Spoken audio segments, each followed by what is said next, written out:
নমস্কার বন্ধুরা, মালা রান্নাবান্নায় স্বাগতম। আজকে আরেকটা রেসিপি করব মুসুর ডাল। মুসুর ডাল সাধারণত সবাই করে করে খায়, আজকে একটু অন্যতম, তাই ভিডিও করছি। এই যে কড়াই বসিয়েছি, দিয়েছি শুকনো লঙ্কা আস্ত,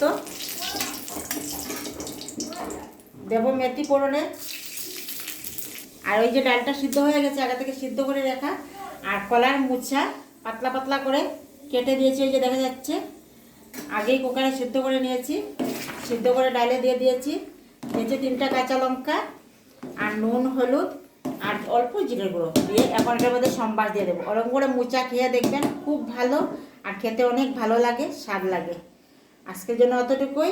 by bye, tata. Like, comment, share অবশ্যই করবে, আমার পাশে থাকবে, ভুল হলে ক্ষমা করবে। কিছুই আজকে আমি রান্না করিনি, শুধু কথাই বলছি। রান্না করেছে বউ, আমি না।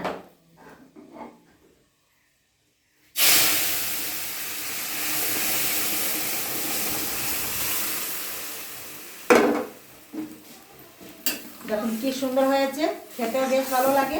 এটার মধ্যে পেঁয়াজ দেওয়া যায় না, বগুলটা দিলে পরে মুসুর ডাল হলেও মেথি সম্বার দিতে হয়, খেতে অনেক ভালো লাগে।